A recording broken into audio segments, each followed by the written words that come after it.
다윈의 이론을 아주 본격적으로 접목시켜가지고 구구절절히 다 기록하신 거니까 줄기차게 지켜봤더니 진화의 다이내믹한 그런 게 보이는 거예요. 그야말로 하늘나라에서는 흡족해 할 만한 다윈 학자. 오늘은 제가 다윈의 사도들에 대한 얘기를 좀 하려고 합니다. 사실은 그 제목으로 제가 책을 쓰고 있는데요. 실제로 만난 그 사람은 약간 이랬다 하는 얘기를 제가 뒷담화 수준까지는 안 되더라도 한번 좀 얘기를 드려보려고 합니다.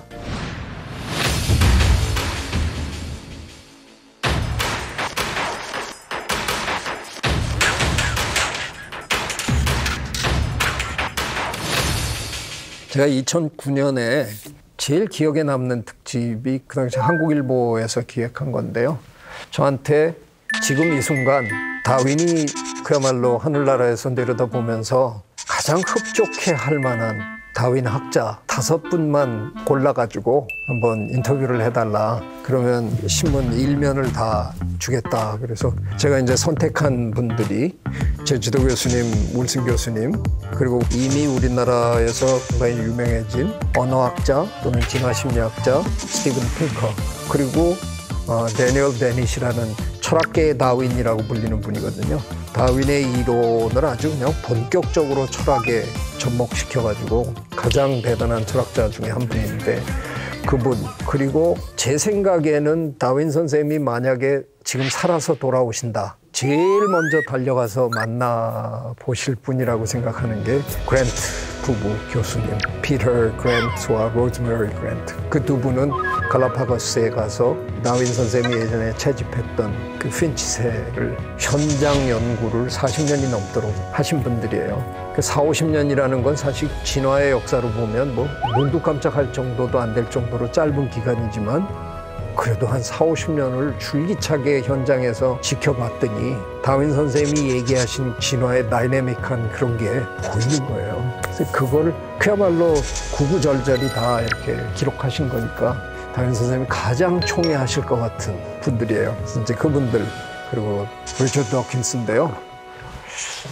이게 참 자존심 상하는 얘기인데, 아니 우리 학계에서 진짜 한 2명만 거치면 쟤하고 나하고 서로 아는 사이인데 그동안 한 번도 못 만나봤어요. 사실 만나고 싶었어요. 그래서 이 기회에 언론사가 이렇게 좀 하면 만날 수 있겠구나. 그래서 사실 흑심이 제일 거기 있었고요. 근데 막상 시작하니까 언론사는 저만 믿고 시작했더라고요. 제가 직접 섭외를 해야 되더군요. 아이고, 온갖 짓을 다 동원했는데 뭐 이메일 제가 한 10몇 번 보냈을 거예요. 안 되더라고요. 답장이라는 게 없어요, 그냥. 그래서 포기할까 그러는 와중에 울승 교수님한테 도킨스하고 저하고 어떻게 좀 연결 좀 시켜주시면 안 되냐 그랬더니 내 연락도 안 받아. 그래갖고 데니얼 데닛 교수한테 또 똑같은 부탁을 해봤어요. 그랬더니 뜻밖의 데닛 교수가 내가 한번 연락해 보겠다고. 두 분이 상당히 친하거든요. 왜냐하면 데닛 교수님이 도킨스의 책들을 뭐 엄청 인용하면서 철학적으로 풀어내고 이러니까 덜 가까운 단짝이거든요. 그래서 그럼 그렇게 해주시면 너무 고맙겠다고. 얼마 있다가 연락이 왔는데 내 연락도 친데. 그럼 어떻게 해야 되냐고 그랬더니 제안이 있는데 한번 그렇게 해봐라. 도킨스 책이 네가 번역한 것도 하나 있다며.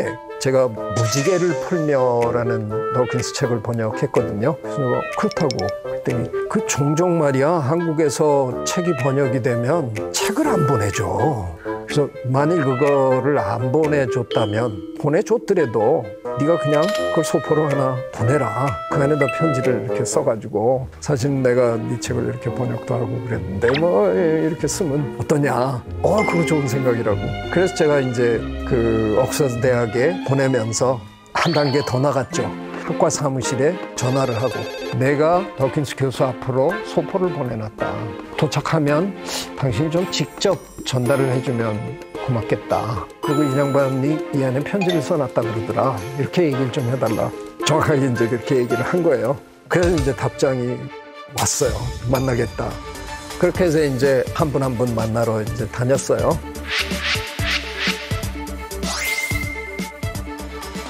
한번 이렇게 해가지고 일면에 이만큼 나는데 그건 참 좋더라고요. 근데 저는 이제 책을 많이 쓰다 보니까 책 기획을 자꾸 머릿속에서 하죠. 5명을 인터뷰해갖고는 책이 안 될 것 같은데 인양반들을 인터뷰하러 가는 길목에 한둘 이렇게 만나면 되겠구나. 그래서 결과적으로 다 만나보니까 13분을 만났어요. 하버드에 과학사학을 하시는, 그래서 다윈 평전을 2권이나 쓰신 제니 브라운도 만났고요. 식물학자로서의 다윈을 얘기해 줄 수 있는 분, 런던에 있는 왕립식물원 큐 가든의 소장을 하셨던 서 피터 그랜트를 만나서 식물학자로서의 다윈에 대한 얘기를 좀 했었고요. 그 다음엔 붉은 여왕, 게놈, 여러 가지 책들을 많이 쓰셔서 번역이 나온 맷 리들리라는, 원래 더킨스랑 마찬가지로 옥스퍼드 대학 같은 연구실 출신인데 이 양반은 신문 기자가 되기로 마음먹고 그래서 과학 저술가가 된 사람이에요. 그 양반을 만나러 영국에 간 김에 제가 보고 싶었던 사람 중에 하나가, 우리말로 요즘 스캡틱스라는 잡지가 번역돼서 나오는데 의심하는 사람이라는 뜻인데, 과학은 의심에서부터 출발하는 거다. 그래서 그 엉터리 과학들을 잘 짚어내고 이러는 건데, 그 잡지를 만든 마이클 셔머는 사실은 백그라운드가 그렇게 탄탄한 사람은 아닌데 그냥 자기가 혼자서 공부해 가면서 탁월한 책들을 썼어요. 굉장히 재밌는 그런 인터뷰가 진행이 됐고, 하다가 보니까 약간 전부 서양 사람 천지네. 그래서 감정 표현에 대한, 인지과학에 대한 분야는 제가 일본의 교토 영장연구소 소장님인 테츠로 마츠자와 교수님을 제가 선정해서 꼭 당신하고 하고 싶다. 너무 좋아하셨어요. 그래서 했고, 헬레나 크로니는 지난번에 개미와 공작 이런 얘기 제가 했어요. 그분도 뉴캐슬에 갔다가 돌아오는 기차 생판크레아스 역에서 만나서 한밤중에 했고요. 스티브 존스라는 유니버시티 컬리지 런던이라는 곳의 교수인데요. 만나자고 제가 했어요. 왜냐하면 2009년을 즈음해서 다윈에 대한 책을 이 양반이 많이 썼어요. 그 양반이 강연하는 동영상을 보면 처음에 이러고 잘 시작을 해요. 여러분이 나를 왜 초청하는지 나는 알고 있다. 더킨스 섭외가 안 됐죠? 그렇게 얘기를 하는 거예요. 그러니까 더킨스를 섭외를 못하면 좀 싼 값에 자기를 늘 섭외한다. 그래서 제가 제 책에는 블루 칼라 다윈이언이라고 제가 이름을 붙여놨는데, 하여간 열심히 써서 그렇게 이제 하는 거예요. 마지막으로 DNA 이중나선 구조를 밝혀서 노벨상을 받은 제임스 왓슨, 지금 살아계신 생물학자 중에 가장 대단한 분으로 존경받는 분이잖아요. 근데 윌슨 교수님이 쓴 자연주의자라고 번역돼 나온 책이 있는데요. 어떻게 보면 선생님의 자서전 같은 그런 책인데 여러 가지 교수들 간의 뒷얘기 이런 것들도 좀 있고요. 그중에 하여간 제일 험악한 게 윌슨 교수님과 제임스 왓슨, 같은 시기에 그 하버드 대학 생물학과 교수였어요. 그런데 그 책에 보면 교수회의 가기 싫다라고 쓰세요. 뭐냐면 왓슨이 교수회의 할 때마다 그냥 대놓고 그런다는 거예요. 지금이 어떤 시대인데 어떤 놈은 우표 수집하는 수준으로 연구를 한다. 그 얘기가 뭐냐 하면 윌슨 교수님은 개미 채집을 해갖고 개미 표본 만들어서 이렇게 핀으로 꽂고 이런 거 하거든요. 근데 제임스 왓슨은 지금 DNA의 구조, 화학 구조를 밝히면서 이 생명의 이런 신비로움을 연구하고 있는데, 그러니까 노벨상 받고 젊은 나이에 완전히 세계적인 대스타가 된 그 양반이 이제 하버드로 쫙 입성을 했으니 제임스 왓슨 눈에 뵈는 게 없는 거죠. 그래서 그 책에 보면 내가 이 세상에서 만나본 사람 중에 가장 마음에 안 드는 놈이다, 이렇게 그냥 딱 표현을 해요. 그런데 이상한 일이 벌어진 거예요. 어느 날 윌슨 교수님이 정교수가 됩니다. 하버드에서 정교수가 되는 거 굉장히 어려운 일이거든요. 그러니까 왓슨이 그냥 뒤집어진 거예요. 왓슨 교수님이 윌슨 교수님보다 한 살이 많아요. 그리고 노벨상을 받았고 영입돼서 하버드에 왔는데 깔보던 그놈이 먼저 정교수가 된 거예요. 뭘 하는 줄 알아요? 노벨상 수상자가 피켓을 들기 시작했어요.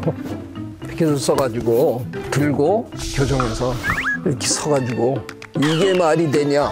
나보다 먼저 저 버러지 같은 놈이 뭐 이런 식으로 한 거예요. 그냥 우리끼리 막 하는 얘기로는 1년을 꼬박했다는 얘기까지 있을 정도로 줄기차게 그걸 했다는 거예요. 하다가 그래도 그렇지 저건 좀 너무하지 않냐, 뭐 사람들 시선도 그렇고. 그래갖고 이 양반이 어느 날 스토니브룩이라는 작은 도시에 연구소가 하나 새로 생겼거든요. 그 연구소 소장직을 맡으면서 하버드를 떠나버렸어요. 저 자연주의자를 더 읽어나가다 보면 어느 날 거기 하버드 대학 화학과에서 건물 봉헌식을 하는 날 제임스 왓슨이 나타난 거예요. 근데 나타나서 윌슨 교수를 발견하고는 뚜벅뚜벅 윌슨 교수한테로 사람들을 해치면서 오더라는 거예요. 그러니까 윌슨 교수, 나 진짜 저는 보기 싫은데 쟤 왜 오는 거야? 그런데 다가와서 왓슨 교수가 악수를 청하면서 내가 미처 몰랐다. 당신이 하는 연구가 그렇게 중요한 연구였는지 나는 예전엔 미처 몰랐다. 그 당시만 해도 생물학이 분자 수준에서 생명의 비밀을 캐는 이게 이제 막 타동하고 이러던 시대니까 좀 높은 수준에서 개체군을 연구하고 이런 사람들은 저것도 생물학이냐, 저거 옛날 다윈치 때 하던 거 아니야, 저거는 구태의연한 생물학이었다 이렇게 했는데 세월이 갔잖아요. 기후변화 문제도 생기고 생물다양성 문제도 생기고 막 이러다 보니까 이제 그 분야도 굉장히 중요한 분야가 되기 시작한 거죠. 그런 세월을 보내면서 왓슨 선생이 내가 몰랐던 그런 게 있는 거구나. 그래갖고 화해를 신청한 거예요. 그 다음부터는 옛날 일은 두 양반이 아주 깔끔히 씻어내고 아주 그냥 단짝이 됐어요. 지금은 죽고 못 살아요, 두 분이. 그러다가 동시에 다윈 전집을 두 분이 다 냈어요. 왜 그때 다윈 전집을 내느냐? 2009년이 다윈의 해였거든요. 다윈이 탄생한 지 200주년, 종의기원 출간 150주년.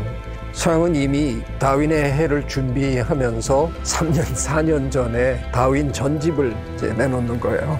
그럴 정도로 다윈은 서양에서는 정말 위대한 인물로 이제 존경받는 그런 분이죠. 저는 그 무렵에 나도 해야 되겠다. 그래서 제가 다윈 포럼을 만들었어요.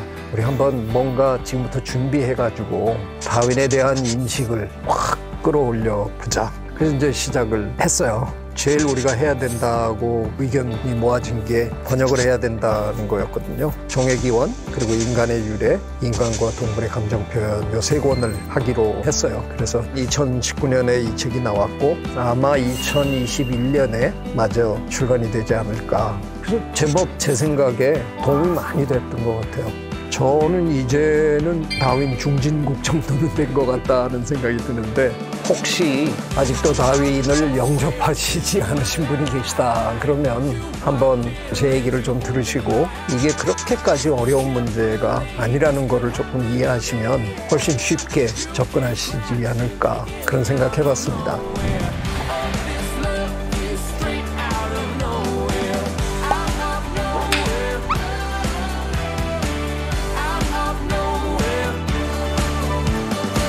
I've never